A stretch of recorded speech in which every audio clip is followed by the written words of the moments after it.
আসলে জুডোই আমাকে এখানে আসতে বলেছে। জুডো জানো তো আমার সাথে আসতো। ও আমাকে বলেছে ছোটকাকে যেন আমি বুঝিয়ে বলি, আর বাড়ির সবাইকে একটু বুঝিয়ে বলি ও একটা জরুরি কাজে দিল্লিতে যেতে হচ্ছে, তাই জন্য আসতে পারিনি।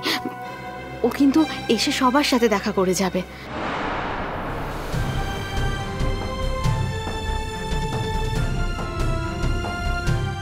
জুডো এর কথা বলেছে? তা বলবেই তো, কি সমঝদার ছেলে আমাদের। ও কি রাগ পুষে রাখার ছেলে?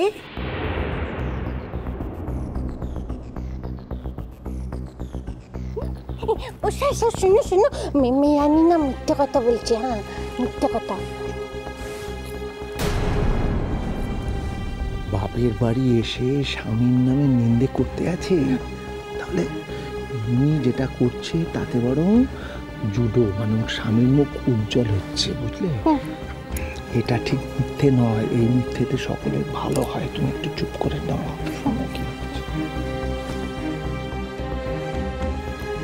মিমি, যাও মেজকাকে প্রণাম করো। দেখছো তো মেজকা একা একা ওখানে দাঁড়িয়ে কতটা কষ্ট পাচ্ছেন। যাও।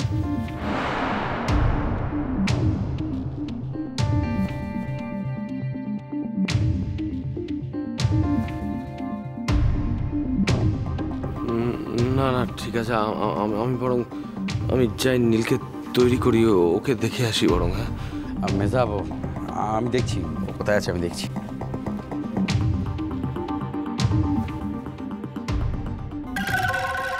তুমি যা জলজ্যান্ত একটা মিথ্যে কথা বললে সে তো আমি ভালোই বুঝতে পেরেছি। দাঁড়াও না, এই মিথ্যেটাকে একদিন প্রমাণ করেই ছাড়বো। সবাই যেমন আধিক্যতা করছে তোমায় নিয়ে, আমি তো চাই না এ বাড়িতে কোনো মেয়েদের আধিপত্য থাক, তাহলেই মুশকিল। আমি তোমাদের কাউকে এ বাড়িতে আসতে দিতে চাই না। আসুক না আর সেটা, এমন ট্রেনিং দেব না তাকে। আর সে যা মেয়ে, তার কাছে খাপ খোলা অত সহজ হবে না।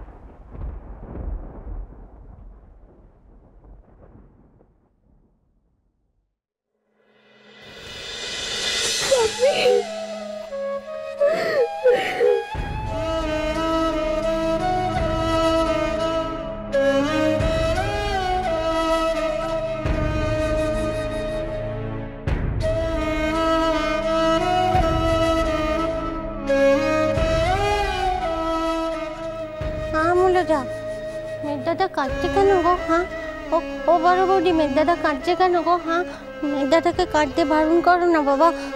চিরকাল তো মেঘদাদা সবার উপরে রাগছাল করে তুমি করে, সেটাই তো ভালো। তোমরা কাঁদছো কেন বাবু? তোমরা জানো না সবার কান্না দেখলে আমার কান্না পেয়ে।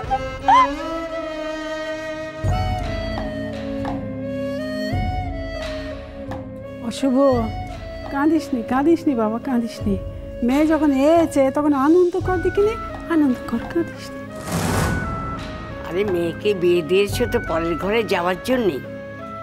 মেয়ে সন্তান পরের ঘরে যাওয়ার জন্যই জন্ম নেয়, তবু মাঝে সাঝে একটু দেখা সাক্ষাৎ হবে, এটাই যথেষ্ট।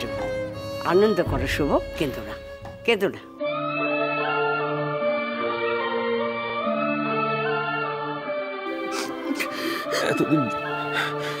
এতদিন বলেছিলি তো বাপিকে, না ছেলে তো বলে।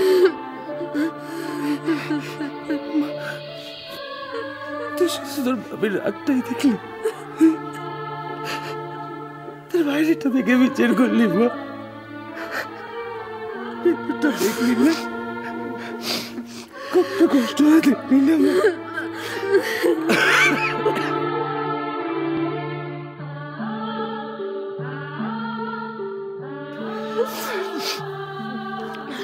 না বাপি, আর কেঁদো না, আর কেঁদো না, কেঁদো না। এতদিন কি করে বলেছিলিস মা?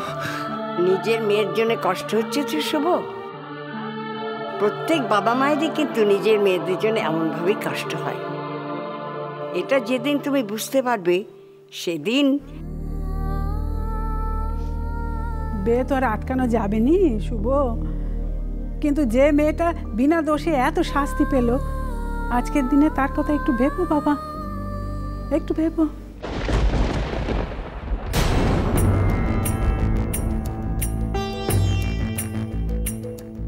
আচ্ছা, এগুলো কি কথাবার্তা হচ্ছে ঠাম্মা? এখন কি এসব কথা বলার সময়? ঠাকুরমশাই চলে আসবেন এক্ষুনি। এই শুভ কাজটা যত তাড়াতাড়ি সেরে ফেলবো ততই তো ভালো। মিমি, চলে এসো, চলে এসো, আমাদের সঙ্গে কাজে হাত লাগাও। দাদার বিয়েতে অনেক ফাঁকি দিয়েছো, আর নয়, এসো।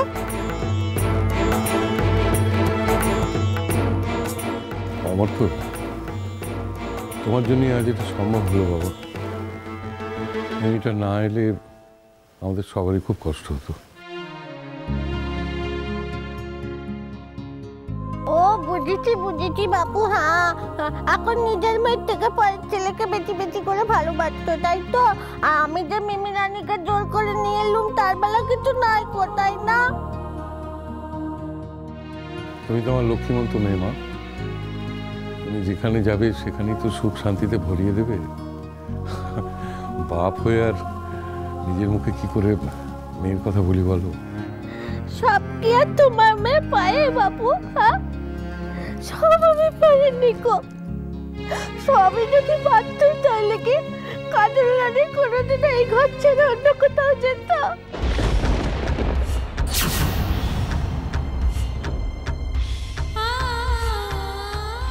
কোথাও যেত নি, সারা জীবন কাজল রানী তাই থাকতো। হ্যাঁ, আর তার স্বামীর দ্বিতীয় মেয়ে হতো নিয়া।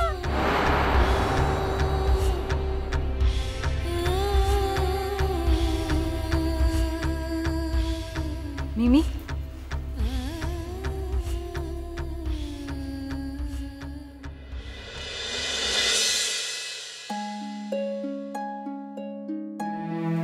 তুই আমার উপর সত্যি খুব রাগ করেছিস না রে?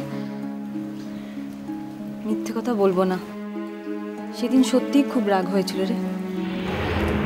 কিন্তু সত্যি যদি জুডোদা ফাইনালি সবকিছু মেনে নিয়ে থাকে তাহলে তো। সত্যি মেনে নিয়ে থাকে মানে? সরি, তোমাদের দুই বোনের কথায় ঢুকে পড়লাম বলে কিছু মনে করো না।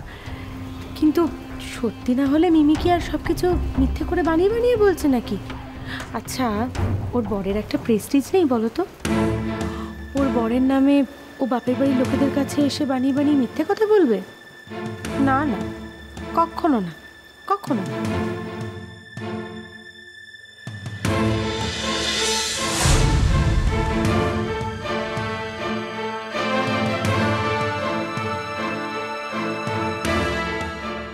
ছোট, তুমি একা যে? নীল এলো না? আমি তো সারা বাড়ি খুঁজলাম, ওকে তো কোথাও পেলাম না। মানে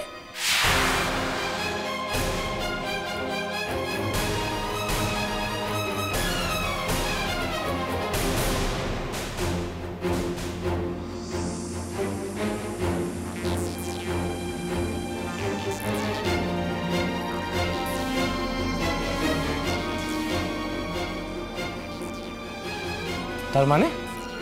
হ্যাঁ, ওই তো পিছনে সিঁড়ি দিয়ে নেমে পর্যন্ত দেখলাম, বাইরে ওর গাড়িটাও নেই। কি বলছো ছোটন তুমি এগুলো? এই দেখো, আমি যা চোখ দিয়ে দেখলাম তাই তো বললাম।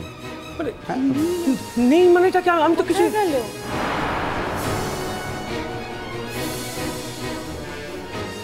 ও, নীলকুমার কোথাও নেই গো।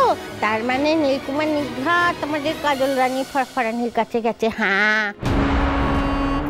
ও স্যার স্যার স্যার, সব কিছু যদি মিটে যায় কি ভালো হয় বলে দেখিনি? হ্যাঁ, কি ভালো হয় বাবা, আবার কাজল রানী হেঁটে চলে যায়, কি মজা, কি মজা। আরে